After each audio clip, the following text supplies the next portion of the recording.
And we are here all together in a day that is ruled by the essence of image, the point of origin, the nurturing waters.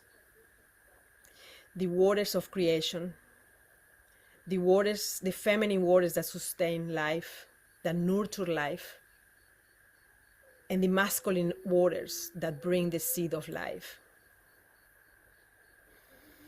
Image, unifying with the frequency of Inanna, the cosmic womb. And this womb consciousness that is been planted more than 2,000 years ago on Earth start bringing, sprouting from the energy of the rose, that spiritual awakening. In the same way, like the masculine waters that bring the seed of life, that masculine wind that take us, humanity, to that yearning to go back home, yearning to remember, it took us to this point of awakening.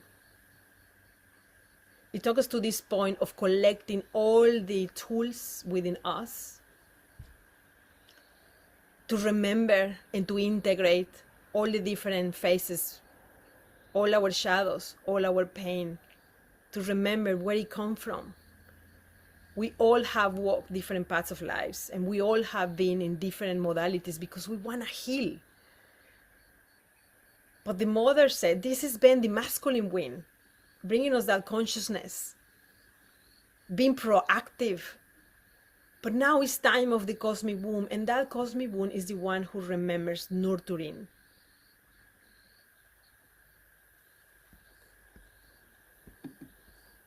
It's one that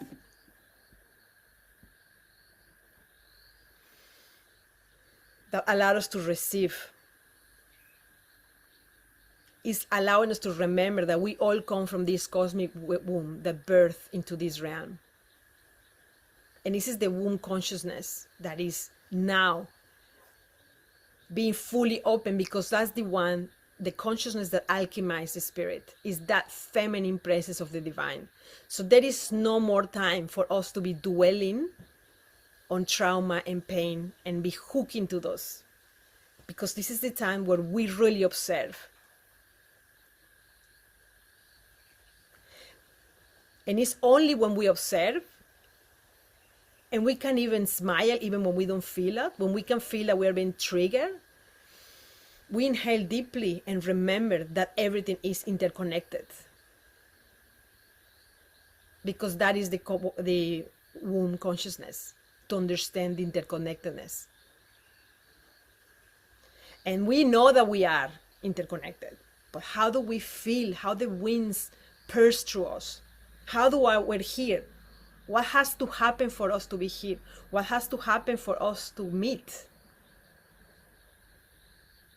And all the beings that are around you, if there is a bird, if there is an insect flying around, if there is someone making noise, talking, what is our interconnectedness? And how do we see that? Do we see that with gratitude, with compassion? Sometimes could be annoying, but this is the cosmic womb, the womb consciousness. To be able to birth the essence of who we really are, rooted in the divine origin. And that only happens when we choose compassion and nurturing, service.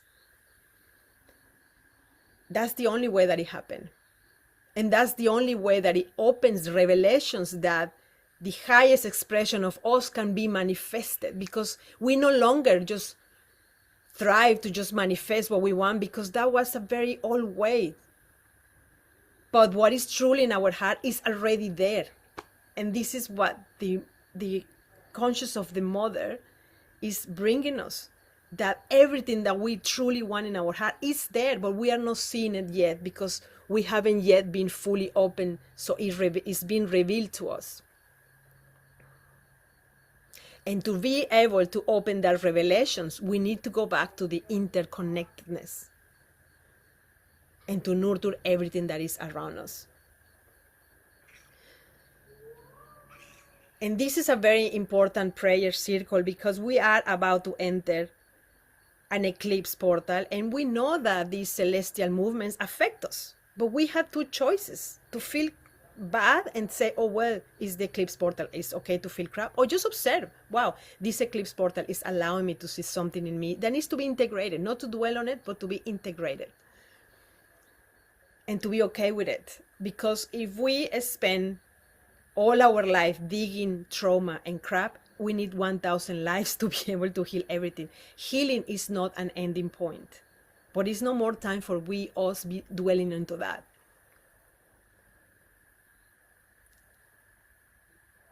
So how do we go through moments, celestial movements that happen, and it could make us more edgy or triggering or steer things deep?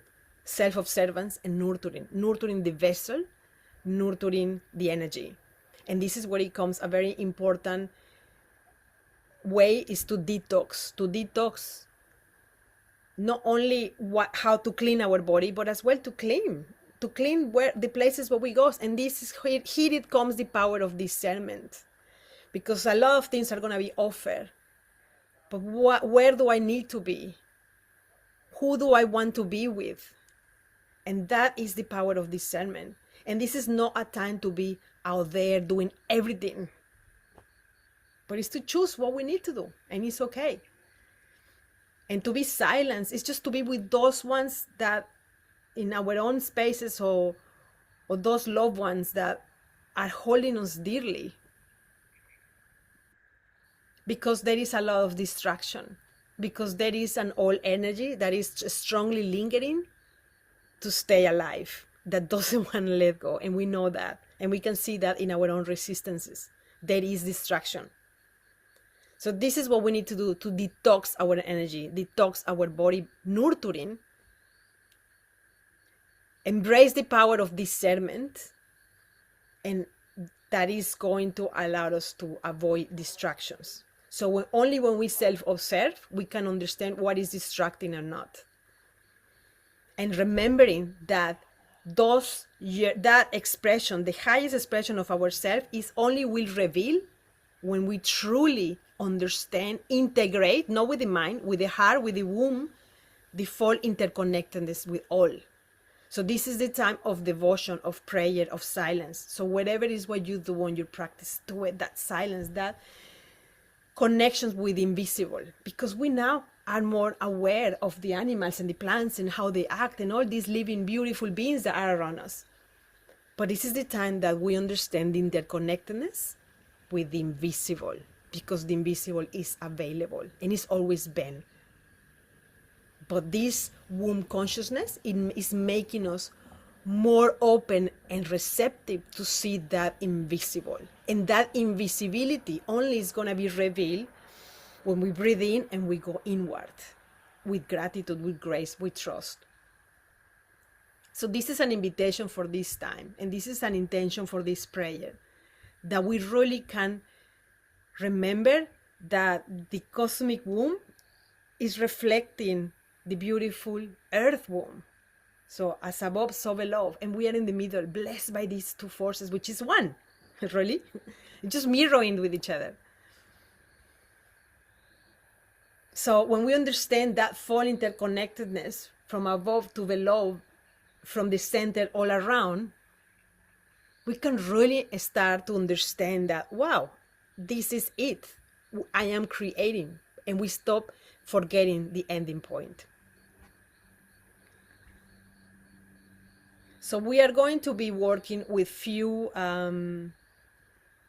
words, with few ancient mantras as we move our body to activate that connection of the highest vision, that connects us with that heart of the universe, that womb of the universe, the connection of the womb that connects us with the earth, with the heart of the earth, and all weaving through our heart. So this is the point that we want to activate. And that only happens when we are together weaving, when we are using our voice, when we're using our body, because our body is the biggest technology for us to remember, and it's there for us. So before we start sharing and we step into our beautiful movement and songs, I would like to just to close your eyes, and we're gonna call her. The expression of the mother, the way we know, the way you know, the way you see her. Maybe she has an image, maybe she has a name in your heart. Our mother, who beats within the earth. Blessed be your name from the root to the stars. Thank you, Mother, for sharing your kingdom. May our will grow strong to love you and care for you with honesty and kindness. Thank you, Mother, for the bread on our table and for healing with your medicine everything that it weighs heavy on us. Forgive us, Mother, if one day we walk upon you in unconsciousness, and today we vow to walk with gratitude and grace. So be it.